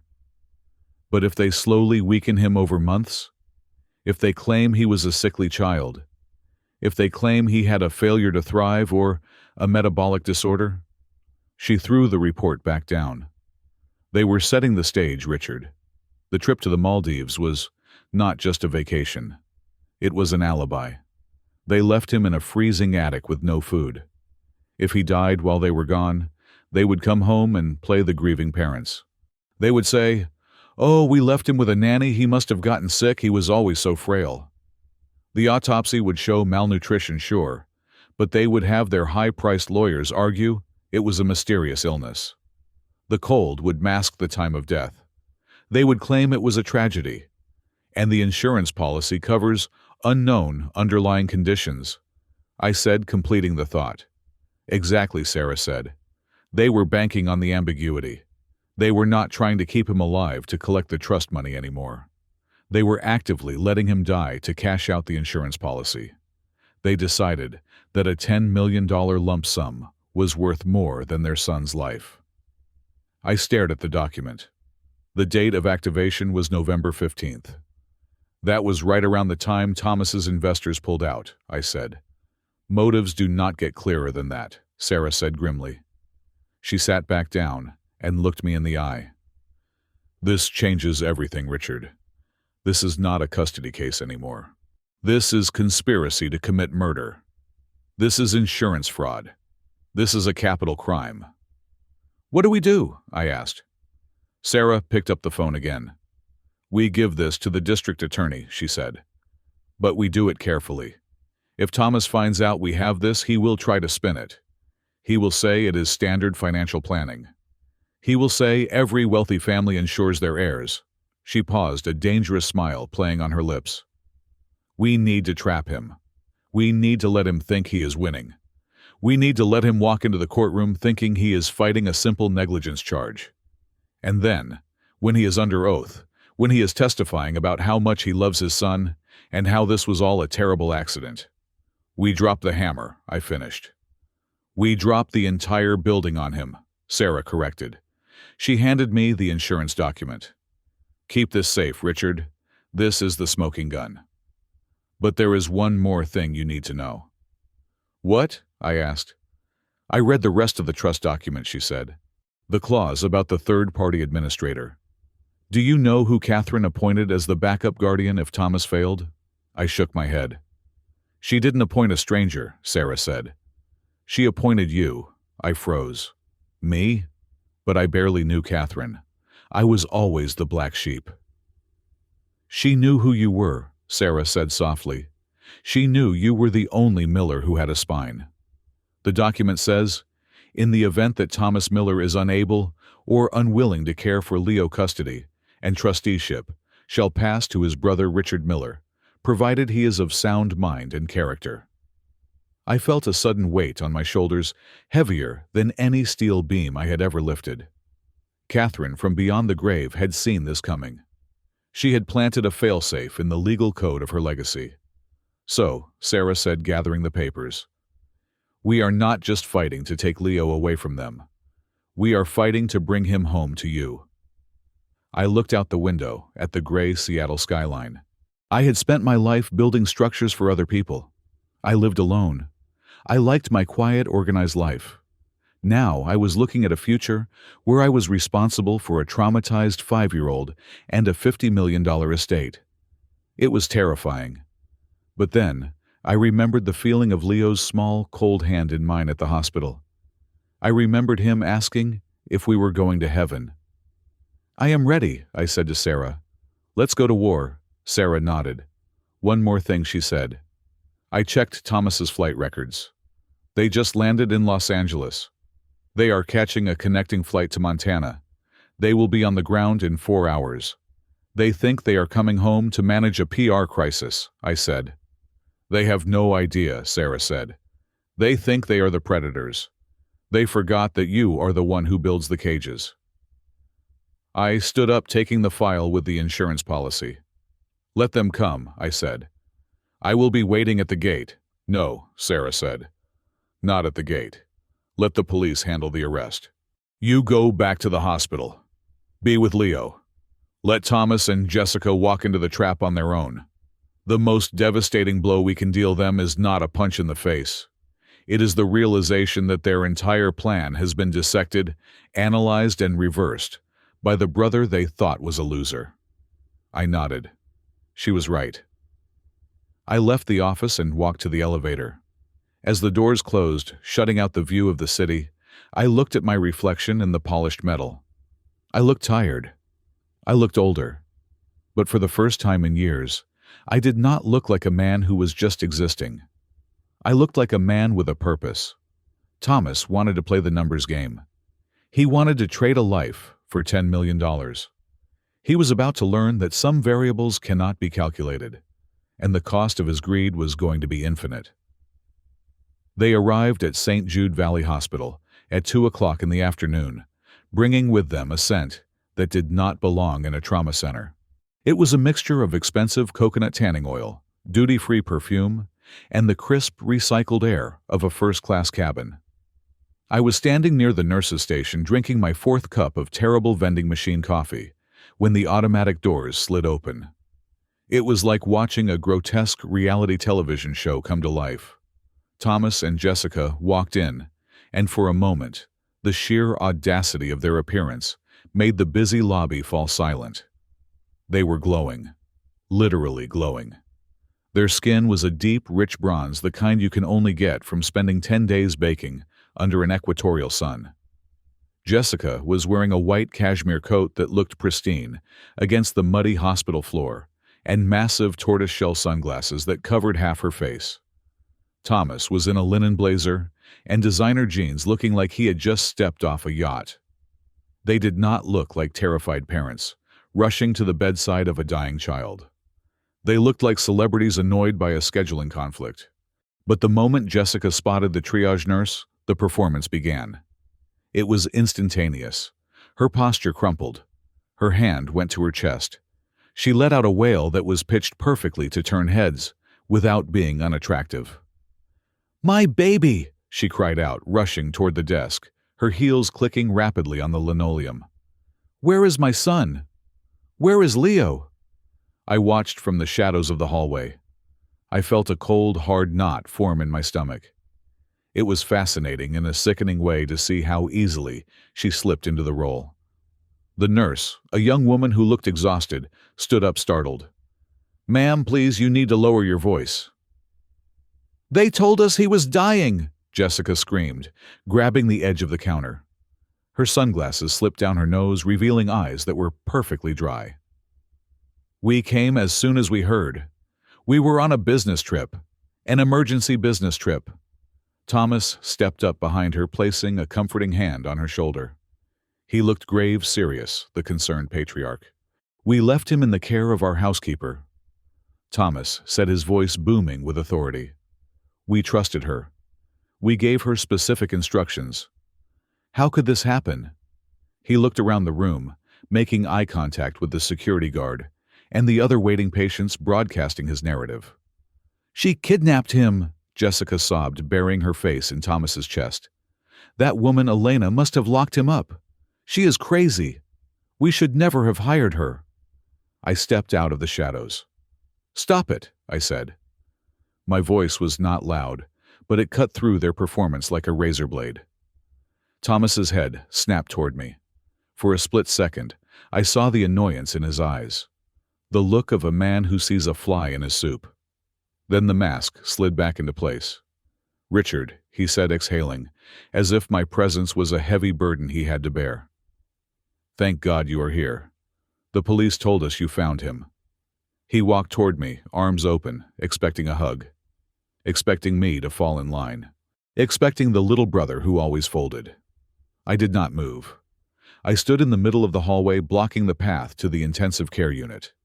I planted my feet shoulder-width apart, my arms crossed over my chest. I was still wearing my work boots and my flannel shirt stained with mud and sweat. I looked like a wreck, but I felt like a wall of reinforced concrete. "Get out of the way," Richard Thomas hissed, when he got close enough that the public couldn't hear. "We need to see the boy. We need to control this narrative." "You are not going in there," I said. Thomas stopped. He blinked, genuinely surprised. He was used to people moving when he walked. He was used to doors opening. "Excuse me," Jessica said, stepping out from behind him. She pulled her sunglasses off, revealing eyes that were not red, not swollen, just cold and hard. "That is my son, Richard. You are just the uncle. Move." I looked at her.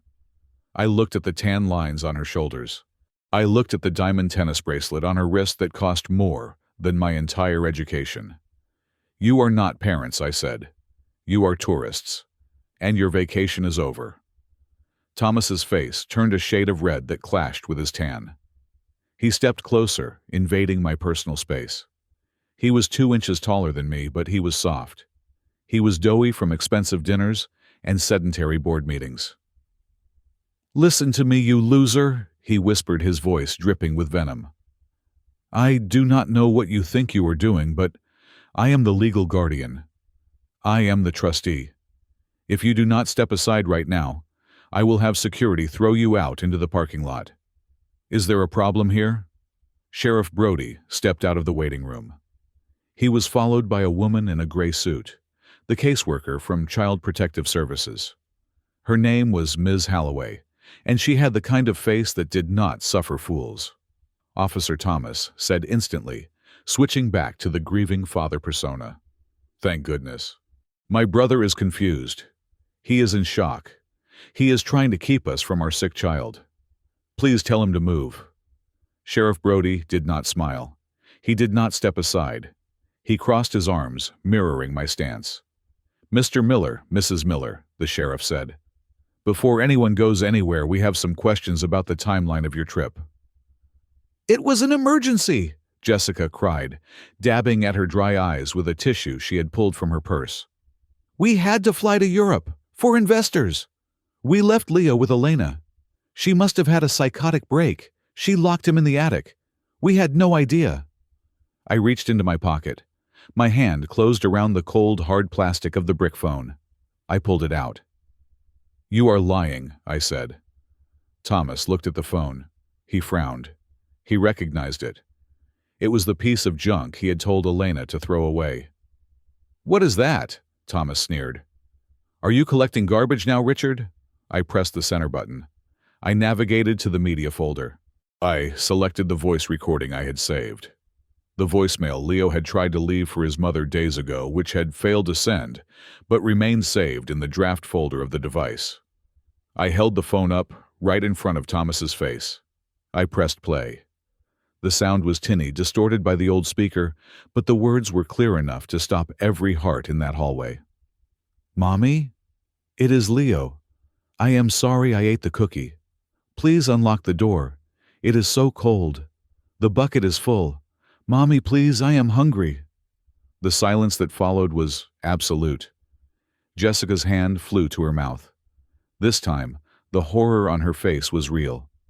Not because she felt guilty, but because she had been caught. Thomas stared at the phone. His jaw worked, but no sound came out. The crazy maid story had just evaporated. Leo wasn't talking about a maid. He was begging his mother. He was apologizing for a cookie. That is fake," Thomas stammered, his eyes darting to the sheriff, then to the CPS worker. "Richard is an engineer. He is good with computers. He made that up using AI. It is a deep fake." The CPS worker, Ms. Holloway, stepped forward. She held a clipboard against her chest. "Mr. Miller," she said, her voice icy. "We have the medical report from Dr. Vance. We have the logs from your smart home system, showing the door was locked by your admin code. And now we have this." She adjusted her glasses. "This is not a kidnapping, Mr. Miller. This is abandonment. I am issuing an emergency protective order. You are legally barred from having any contact with Leo Miller until a family court judge reviews this case." Thomas's face went from red to a pale, sickly gray. He realized the gravity of the situation. He realized the handcuffs were close. But Thomas was a survivor. He was a creature of Wall Street. When cornered, he did not surrender. He attacked. He reached into his pocket and pulled out his smartphone, the latest model, sleek and glass. He dialed a number. He put it on speaker. "Arthur?" Thomas barked. "I need you, now." A smooth baritone voice filled the hallway. It was Arthur Viper, the managing partner of Viper, and Partners, a law firm that specialized in making wealthy people's problems disappear. "I am here, Thomas. What is the situation?" "My brother has kidnapped my son, Thomas," said, staring directly at me with eyes full of hate. "He has manipulated the local police. He has fabricated digital evidence. And Arthur? Yes? Richard has a history of mental instability," Thomas lied smoothly. "Remember the depression episode 5 years ago? He is projecting. He is trying to steal the trust assets. He is holding the boy hostage to get to the estate. I felt the blood rush to my ears. 5 years ago, after my divorce, I had seen a therapist for 6 months. It was mild depression. I had told Thomas in confidence, seeking a brother's support. Now he was twisting that moment of vulnerability into a weapon to discredit me. I understand, the lawyer's voice purred. Say nothing else to the police. I am filing an emergency injunction right now. We will allege custodial interference and mental incompetence on the part of the uncle. I will have a team there in 2 hours. Thomas hung up the phone. He straightened his blazer. He put his sunglasses back on. You think you have won, Richard, he said softly, leaning in so only I could hear. You are a construction worker. You live in a 2-bedroom apartment. You have no money. I have Viper. I have millions. By the time I am done with you, the court will think you are the monster who locked him up. He turned to Jessica, grabbing her arm. Come on, Jess. We are leaving. But we have not seen him, Jessica whined, looking at the ICU doors. We will see him when we take him back, Thomas said. And when we do, we are going to make sure Richard never sees him again. He turned to Sheriff Brody. We will be at the Four Seasons in the city. If you want to arrest me, bring a warrant and a very good lawyer. Otherwise, get out of my way. The sheriff stepped aside, his hand resting on his baton, his face tight with restraint. He knew he could not arrest them yet without the warrant from the judge, and the lawyer's involvement had just complicated the timeline. We watched them walk away. The click-clack of Jessica's heels echoed down the corridor, a rhythm of arrogance and entitlement. They did not look back. They did not ask how Leo was doing. They did not ask if he was in pain. They just walked out to call their team of sharks. I stood there gripping the brick phone until my knuckles turned white. The anger was a physical thing, a hot iron in my chest. But beneath the anger, there was fear. Thomas was right about one thing. He had money. He had power. He had a legal team that could turn day into night. Ms. Halloway placed a hand on my arm. Mr. Miller? She asked gently. I looked at her.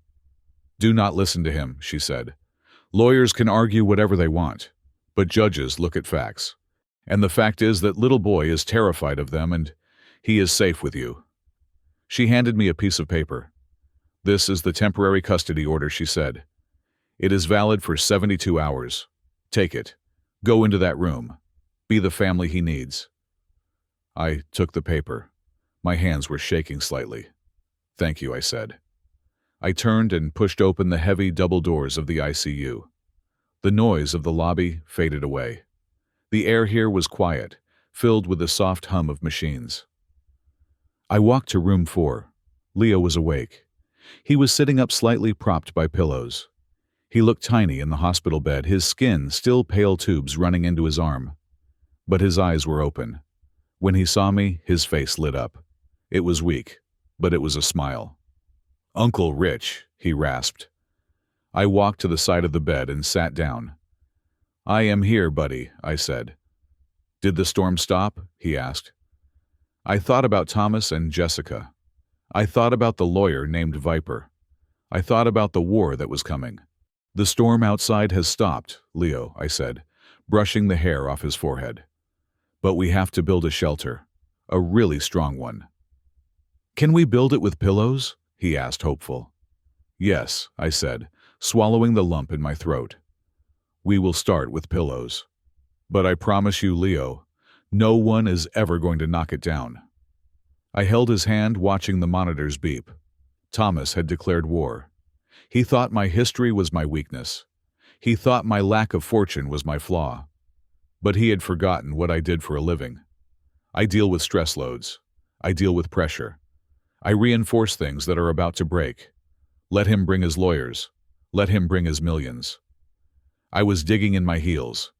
And this was one foundation he was never going to crack. The first 72 hours of custody were not the victory lap I had imagined. I thought taking Leo out of the attic was the end of the war, but I was wrong.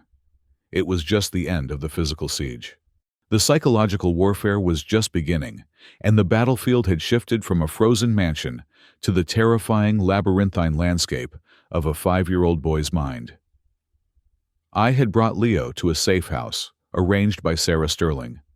It was a small, unassuming bungalow, on the outskirts of the city, tucked away behind a row of cedar hedges. It had a warm fireplace, a fridge stocked with pediatric nutritional shakes, and a bedroom I had filled with soft blankets and nightlights. But no matter how many lights I turned on, I could not chase away the shadows that Thomas and Jessica had planted in his head. The physical recovery was slow, but steady. The color was returning to Leo's cheeks, and he was able to eat solid food without getting sick. But the nights were a different story. On the second night, I woke up to a sound that chilled my blood. It was not a scream. It was a low, rhythmic chanting coming from Leo's room. I rushed in, my heart pounding. Leo was sitting up in bed, rocking back and forth, his eyes wide open, but seeing nothing. I am sorry, the bucket is full, I am sorry, he whispered over and over again. I sat on the edge of the bed and gently placed my hand on his shoulder. He flinched violently, scrambling backward until his back hit the headboard. It is me, Leo, I said softly. It is Uncle Rich.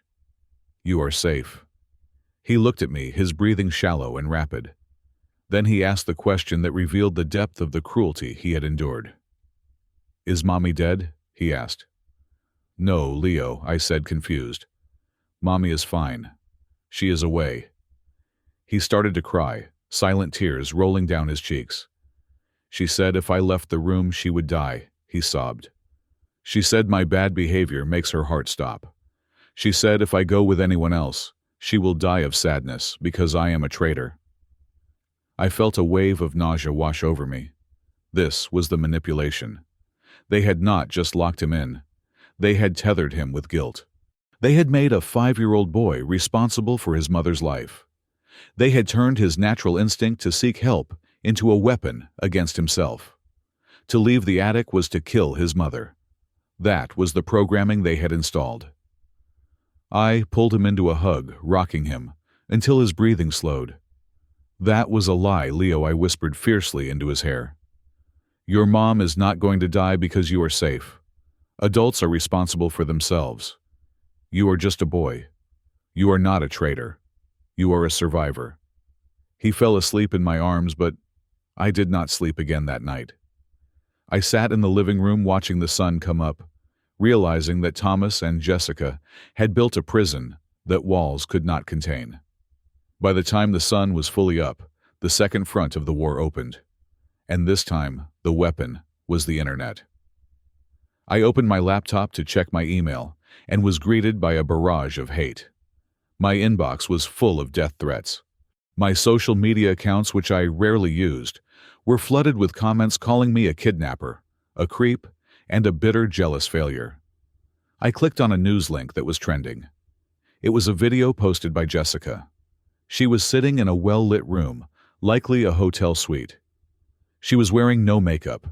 Her hair was pulled back in a messy bun. She looked exhausted, vulnerable, and heartbroken. It was a masterclass in acting.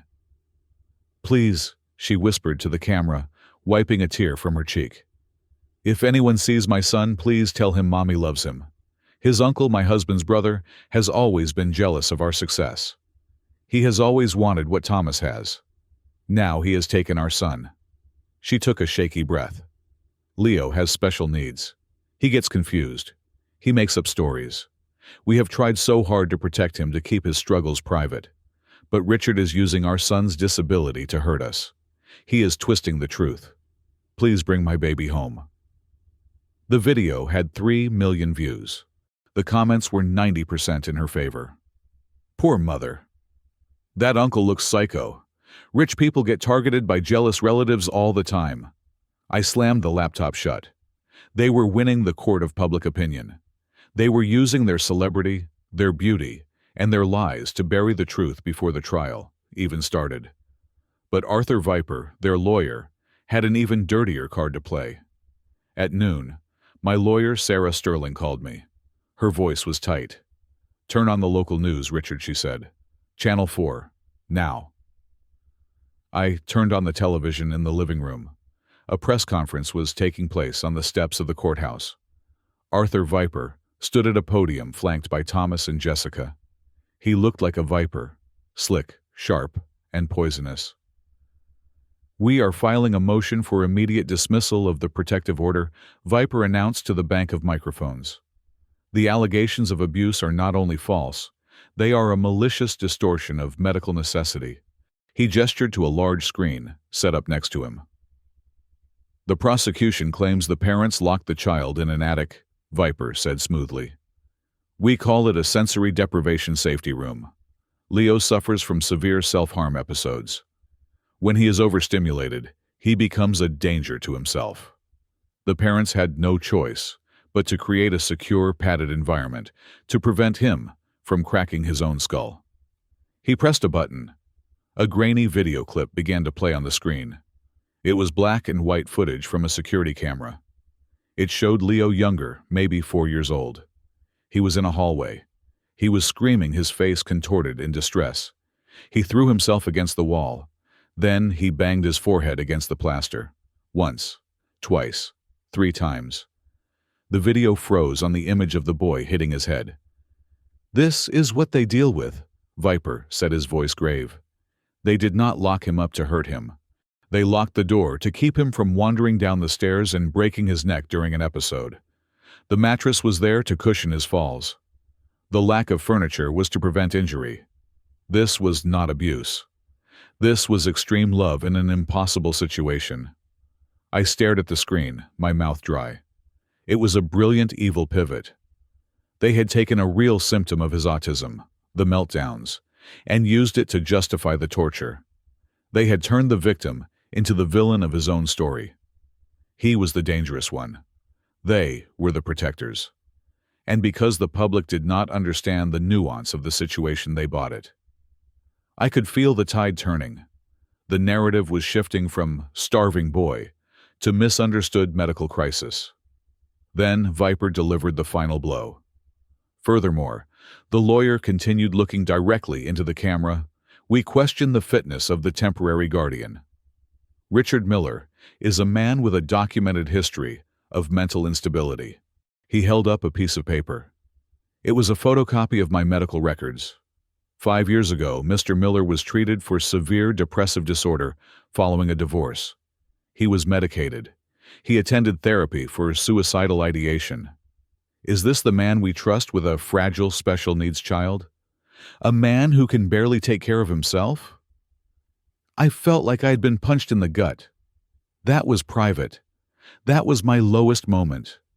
I had sought help because I was responsible, because I wanted to get better. Now, they were painting me as a lunatic. I turned off the TV. My hands were shaking. I felt the old darkness creeping in at the edges of my vision. Maybe they were right. Maybe I wasn't strong enough. Maybe I was just a broken man trying to save a broken boy, and we would both drown. I felt a tug on my shirt. I looked down. Leo was standing there. He was holding a piece of paper and a box of crayons I had bought him. "Did the bad man on TV stop talking?" he asked. I quickly composed my face, forcing a smile. "Yes, Leo, he stopped. I drew a picture," he said. He handed me the paper. I looked at it and the breath went out of me. It was not a drawing of a house. It was not a drawing of a family. In the center of the page, drawn in heavy black crayon, was a birdcage.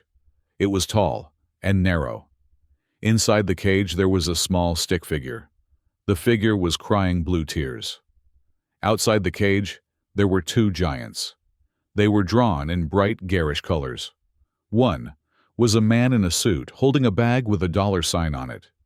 The other was a woman with blonde hair holding a phone. But it was what they were doing that made the drawing terrifying. They were sitting at a table. The table was covered in food, turkey cake fruit, and the legs of the table were not wood. The legs of the table were the bars of the cage. The giants were feasting on top of the cage. And at the bottom of the page, Leo had written one sentence in his shaky 5-year-old handwriting. "They eat when I am quiet." I stared at the drawing. Tears pricked my eyes. This was not the drawing of a confused child. This was not the drawing of a boy who needed to be locked up for his own safety. This was a diagram of the crime. Leo understood. Somewhere deep in his subconscious, he understood exactly what was happening. He knew he was the foundation. He knew his suffering was the support structure for their gluttony. They were eating on top of him. His silence bought their dinner. The video Viper showed was a lie. This drawing was the truth. I looked at Leo. He was watching me, his eyes serious and old beyond his years. "Is it a good picture?" he asked. I dropped to my knees and hugged him tighter than I ever had. "It is a perfect picture, Leo," I said, my voice thick with emotion. "It is the most important picture you have ever drawn." I stood up. The doubt was gone. The shame about my depression was gone. Let them talk about my past. Let them release their doctored videos. I took my phone and snapped a high-resolution photo of the drawing. I texted it to Sarah Sterling with a single message. "Get this to the child psychologist. Get this to the judge." The boy just testified. Thomas thought he could win with a media blitz. He thought he could win with high-priced lies. But he had forgotten one thing. He was fighting an engineer and an artist. I understood the structure of the cage, but Leo knew what it felt like to be the bird. And the bird just started singing. The family court of Montana is designed to be a place of quiet mediation, a sterile environment where broken homes are supposed to be mended or respectfully dismantled. But on that Tuesday morning, Courtroom 3 felt less like a sanctuary and more like a gladiatorial arena. The air was thick with the smell of cheap coffee, dry cleaning chemicals, and the electric tension of a life hanging in the balance. Thomas and Jessica sat on the left side of the aisle. They looked impeccable. Thomas wore a charcoal suit that was tailored to perfection, projecting an image of stable corporate competence. Jessica wore a modest navy dress and pearls, her hair pulled back in a demure style that screamed, "concerned mother." They held hands on top of the table, a calculated display of unity. I sat on the right, next to Sarah Sterling. I felt out of place in my blazer. It was tight across the shoulders, a reminder that I built bridges for a living, while the men across from me built narratives. Judge Margaret Hallowell presided over the bench. She was a woman of few words with reading glasses perched on the end of her nose, and a reputation for suffering absolutely no nonsense. She looked at the packed courtroom, filled with press-curious onlookers and the high-priced legal team Thomas had assembled, and banged her gavel. Arthur Viper stood up first. He moved with the predatory grace of a man who charges $1,000 an hour to twist the truth. "Your Honor," he began, his voice smooth as silk. "This case is a tragic example of government overreach, fueled by a disgruntled relative. My clients Thomas and Jessica Miller are loving, devoted parents dealing with a child who has severe undocumented behavioral challenges." He walked toward the judge, holding up a stack of affidavits. "We have statements here from private tutors and lifestyle coaches who testify that the so-called starvation was a medically controlled diet designed to manage Leo's hyperactivity. The locking up was a safety measure to prevent self-harm. What Mr. Richard Miller calls abuse, we call protection." Viper turned to look at me, a smirk playing on his lips. "The petitioner, Richard Miller, is not a guardian. He is a man with a history of mental instability who sees monsters where there are only exhausted parents doing their best. We ask that this temporary order be dissolved immediately and the child be returned to his family." I gripped the edge of the table. It was a compelling lie. If you did not know about the cold, or the empty fridge, or the fear in Leo's eyes, you might believe it. Then came the witnesses. Sarah called Elena to the stand. I watched as the small, trembling woman walked up the aisle. She clutched a rosary in her hand. She looked terrified, but when she saw me, she straightened her back. Elena testified about the hunger. She testified about the phone. She testified about Thomas screaming at her. She told the truth, plain and simple. But then Viper stood up for the cross-examination. He did not ask about the sandwich. He did not ask about the attic. He went for the jugular. Ms. Rodriguez Viper said, looking at a sheet of paper. You stated you are a housekeeper, is that correct? Yes, sir, Elena whispered. And you are a citizen of the United States? Elena froze. The room went silent. I am applying, she stammered. Mr. Richard is helping me with the lawyer. So currently, you are in this country in violation of federal law. Viper interrupted, his voice booming. Objection, Sarah shouted. Relevancy goes to credibility. Your Honor, Viper shot back. If this witness has been lying to the federal government for 10 years about her identity and status, how can this court trust her word against two upstanding pillars of the community? She is a professional liar, Your Honor. She is testifying now only because the petitioner promised to buy her a visa. The judge sustained the objection, but the damage was done. Elena left the stand in tears, looking small and defeated. Viper had turned her act of heroism into a mercenary deal. The jury of public opinion, and perhaps the judge, was wavering. Then it was my turn. I walked to the witness stand. I swore to tell the truth. I sat down and looked at Thomas. He winked at me. A tiny, imperceptible wink. It was a gesture of total arrogance. He thought he had already won. Viper came at me hard. He brought up my divorce. He brought up the therapy sessions. He tried to paint me as a lonely, broken man projecting his own trauma onto his nephew. Mr. Miller, Viper asked, leaning on the railing. You are an engineer, correct? You deal with concrete and steel. You are not a child psychologist. You are not a doctor. What makes you think you are qualified to judge the parenting decisions of my clients? I looked at Viper. Then I looked at the judge. I took a deep breath. I am an engineer, I said, my voice steady. You are right. I do not know the fancy words for parenting styles, but I know about loads. I know about stress points, and I know about structural failure. I leaned forward into the microphone. A house can look perfect on the outside, I continued. You can paint the walls gold. You can put a chandelier in the foyer that costs $50,000. But if the foundation is rotten, the house will fall. It is not a matter of if, it is a matter of when. I pointed at Thomas and Jessica. This family is a beautiful house. They have the money, the looks, the smiles. But the foundation is rotten. The foundation is supposed to be love. But here, the foundation has been eaten away by greed. I found a boy living in the wreckage of that collapse. You can argue about safety measures all you want, but you cannot argue with gravity. And you cannot argue with the fact that a 5-year-old boy would rather freeze in an attic than ask his parents for a piece of bread. The courtroom was quiet. Judge Hallowell looked at me over her glasses, her expression unreadable. Viper scoffed. Beautiful metaphors, Mr. Miller. But metaphors are not evidence. Do you have proof of this greed? Or just poetic speculation? I looked at Sarah. She nodded. Actually, I said, I do. I reached into my pocket and pulled out a small flash drive. Your Honor, I said, during my initial investigation of the home to determine the safety of the child, I accessed the Omni House server logs, as is my right under the emergency guardian provisions, to assess the environment. Viper stood up.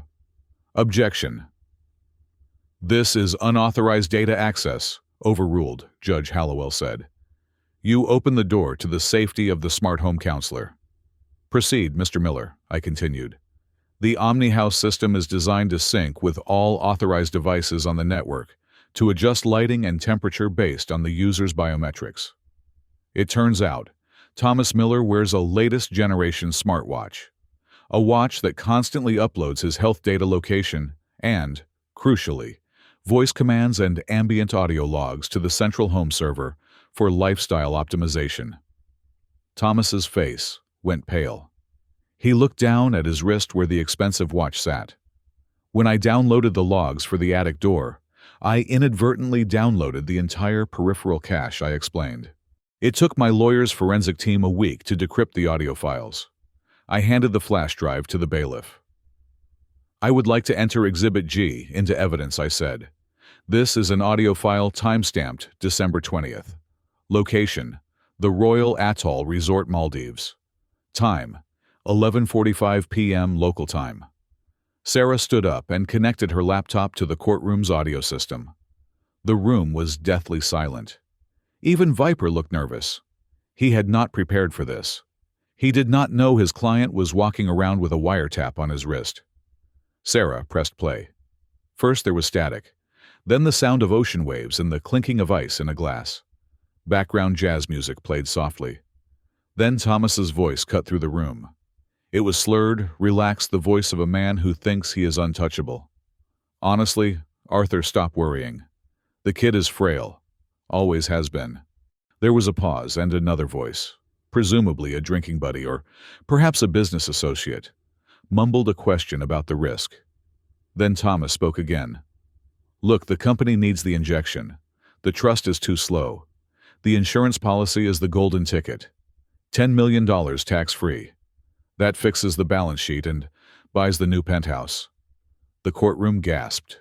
A collective, sharp intake of breath that sucked the air out of the room. Thomas's voice continued, darker, now more callous. We left him secure. If he makes it fine, we continue the charade. But if the cold gets him, or the hunger? It is natural causes. Underlying condition.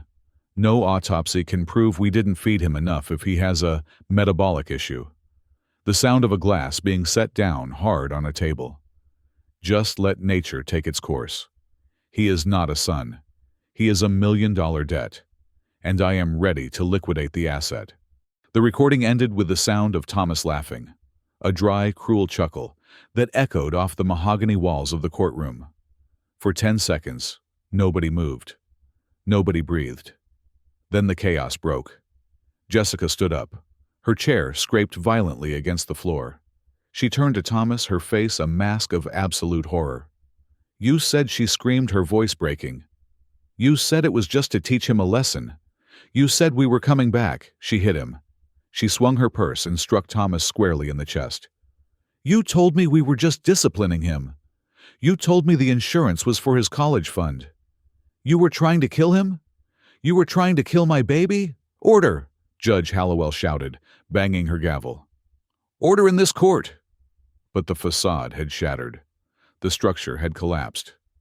Thomas sat frozen in his chair. The arrogance was gone. The color had drained from his face, leaving him looking like a wax figure melting under heat. He stared at the speaker on the desk, as if it were a bomb that had just detonated in his lap. He looked at Viper for help. But Arthur Viper was slowly closing his briefcase. He was stepping away from the table. He knew a lost cause when he saw one. He knew that conspiracy to commit insurance fraud and attempted murder were not things he could spin. Jessica was now sobbing hysterically, collapsing into the arms of her lawyer, screaming that she didn't know that she was manipulated, that she was a victim too. I sat there watching them turn on each other. It was ugly. It was pathetic. But it was justice. I looked at the judge. She was not looking at the chaos. She was looking at Thomas Miller with an expression of pure, unadulterated disgust. She turned to the bailiff. Secure the courtroom, she commanded. No one leaves. Then she looked at me. Her eyes softened just for a fraction of a second. She gave a small nod. It was an engineer's nod, acknowledging that the stress test was complete and the truth had held firm. I looked down at my hands. They were steady. The heavy lifting was done. Now it was just time to clean up the debris. The silence in the courtroom following the playback of that recording was heavy, suffocating, and absolute. It was the sound of a carefully constructed facade, imploding in real time. Thomas Miller sat frozen, his eyes fixed on the empty space in front of him.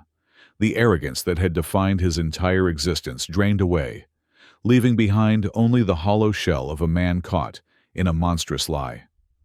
Jessica was weeping into her hands, but they were the tears of a woman mourning her reputation, not her sins. Judge Margaret Hallowell did not bang her gavel again. She did not need to. She simply folded her hands on the bench and looked down at the defense table with a gaze that could have frozen the equator. Thomas and Jessica Miller, please rise, she commanded. Her voice was not loud, but it carried the weight of finality. They stood up. Thomas wobbled slightly, bracing himself against the table. Jessica stood apart from him, putting as much physical distance between herself and her husband as the small space allowed. "This court has seen many things," Judge Hallowell began, her eyes narrowing. "We have seen negligence born of poverty. We have seen mistakes born of ignorance. But what we have seen today is something far darker. We have seen a premeditated, calculated commodification of a human life. You viewed your son not as a child to be nurtured, but as a financial asset to be liquidated."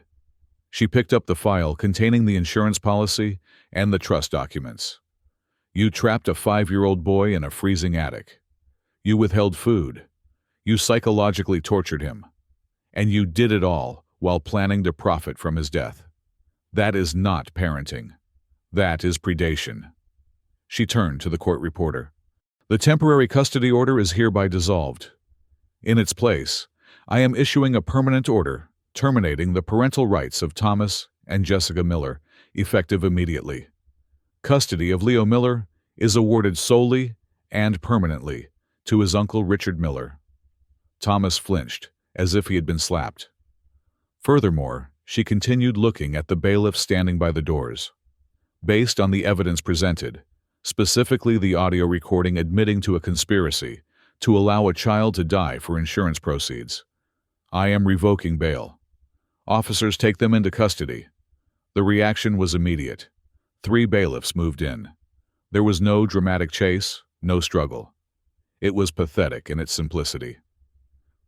Thomas Miller, the titan of fintech, the man who believed he owned the world, was spun around and handcuffed. The metallic click of the restraints echoed through the room, a sharp mechanical punctuation mark to his career. Jessica screamed as the female officer grabbed her wrists. "I am a victim," she shrieked, looking wildly at the cameras in the back of the room. "He made me do it. I did not know about the insurance. Don't you know who I am?" Judge Hallowell looked at her one last time. "We know exactly who you are, Mrs. Miller. You are the woman who went to the Maldives while your son ate crumbs off the floor. Get them out of my sight." I watched them be led away. Thomas did not look at me. He kept his head down, staring at his polished shoes. Jessica looked at me with pure hatred, but her eyes were empty. They were dragged out through the side door, away from the media, away from their fans, and into the cold, concrete reality of the state penitentiary system.